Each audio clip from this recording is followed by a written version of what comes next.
Bíblia Sagrada, descobrimos os propósitos de Cristo manifestado à sua igreja nessa terra. E sabemos que todas as manifestações do nosso Mestre para a igreja é algo lindo, é algo forte, é algo poderoso. Aqui o apóstolo Paulo, ele está preocupado com uma igreja, que é uma igreja espiritual. Quando Paulo trata da segunda carta aos Coríntios, Paulo ele vem trazer uma mensagem exortativa, mas que vem a levar o povo ao caminho de um verdadeiro conhecimento de Cristo. E todos nós sabemos que não é tão fácil ser levantado por Deus, porque nem todos passam a acreditar naquilo que o Senhor confiou em nossa mão. Pessoas acreditam mais no anel, mais no diploma, mais em teu talento pessoal do que na presença e na chamada de Deus na vida do homem. Mas quando lemos a Bíblia, Paulo está ensinando a igreja de Corinto, dizendo que a nossa capacidade, ela vem de Deus. Toda vez que paramos para meditar nas palavras seletivas do Senhor, descobrimos dentro da Bíblia Sagrada que Deus, ele tem os seus meios, Deus, ele tem as suas formas de levantar quem ele quer, na hora que ele bem quer, pois operando ele, quem impedirá? E ninguém consegue impedir a ação da manifestação de Deus na vida dos seres humanos.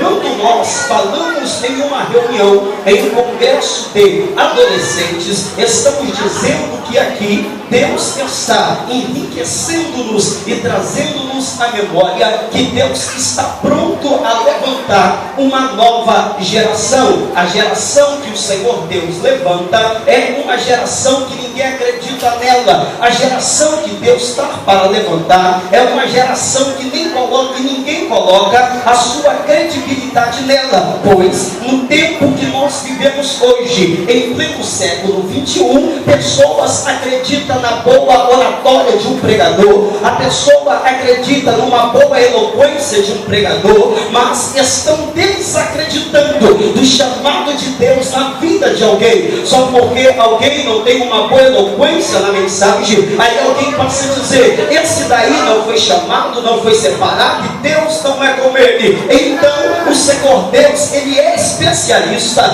em levantar aquele que ninguém levanta. Deus, ele é especialista em escolher aquele que ninguém escolhe. Deus, ele é especialista em chamar aquele que ninguém chama. Talvez você está vivenciando na noite deste dia esta situação. Deus já te deu toda a palavra, você é um bom pregador, mas as pessoas não acreditam no ministério que o Senhor Deus lhe confiou. Deus lhe chamou para o ministério do louvor, da adoração, mas as pessoas não acreditam no ministério que Deus lhe confiou. Mas hoje as pessoas que não acreditam em você, elas passarão a te enxergar ao contrário, porque quando Deus está levantado e acabou. Se Deus falou que te deu poder, te deu graça, te deu virtude, não tem convoqueiro, nem barulho compreendendo que vai atrapalhar a missão de Deus na tua vida.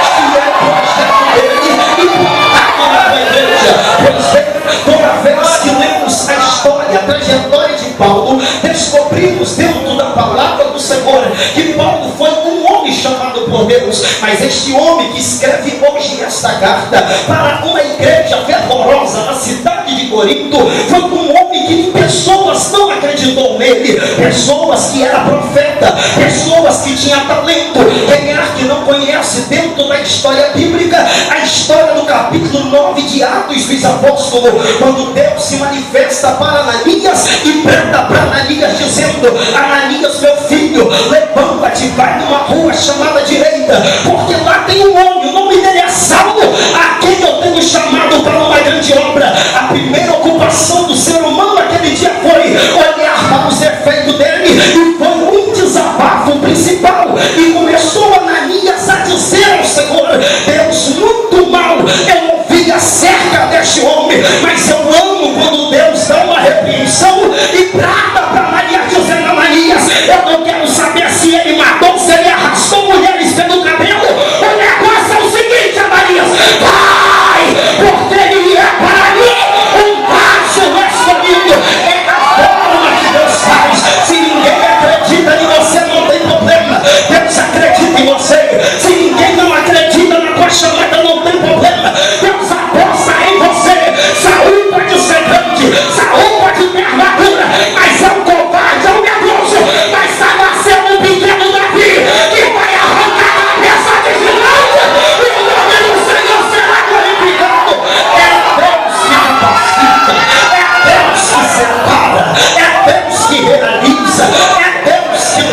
abençoada e vivenciamos em um período tão difícil, em pleno século 21. Pois bem, como eu disse, eu vim aqui para pregar para uma geração de adolescentes. Então a mensagem será direcionada a eles. É uma geração em que pessoas passam a não dar credibilidade, porque muitas das vezes os adolescentes, eles são mal vistos dentro da igreja, porque os adolescentes, eles são algo entendido dentro da igreja. Alguns falam que ele está na igreja só para namorar, outros falam que ele só está na igreja para trabalho para o pastor, outros falam que ele está na igreja só para fazer bagunça. Mas deixa eu abrir os seus olhos. Segundo os especialistas brasileiros, segundo a medicina do nosso Brasil, o maior investimento dos traficantes no Brasil são as crianças, e eles passam a investi-las nela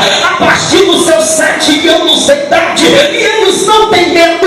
Ei, meu filho, eu não sei se você está dando razão para aquilo que o Senhor lhe confiou. Talvez você tem chamada para ser um pregador, mas não quer pregar. Talvez você tem chamada para ser cantor, mas não quer cantar. Talvez você tem chamada para oração, mas não quer orar. Ei, tu vai ficar estartalado no teu lugar, porque hoje Deus levantará uma geração nova que fará a diferença por onde passar.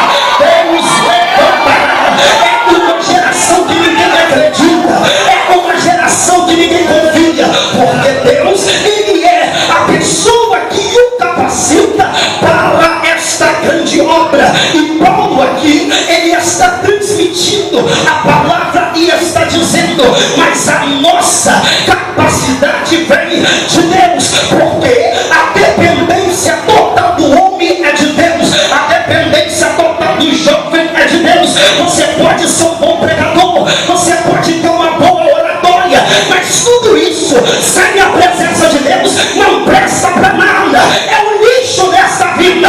Mas tudo isso com a graça, com a presença de Deus, Satanás se bate retirada, porque a unção ela transforma a vida. E Paulo, ele está recomendando a igreja de Corinto e ensinando aquela igreja, através do caráter da tua pregação, que a capacidade que ele tinha viria de Deus. Pois bem, e toda vez que nós lemos a Bíblia e estudamos as histórias seletivas concernente à igreja do Senhor Jesus, Deus, ele sempre acreditou em crianças, Deus, ele sempre acreditou em adolescentes, Deus sempre acreditou naqueles que ninguém acredita. Hoje você está carregando uma Bíblia e na capa da Bíblia está escrita João Ferreira de Almeida. Este homem, ele foi convertido ao cristianismo com 16 anos de idade. Imagine, quando ele leu a palavra do Senhor, passou 3 dias atrofiado dentro de um quarto, apenas estudando a palavra. Ele se entregou totalmente para Cristo. Com seus 17 anos de idade,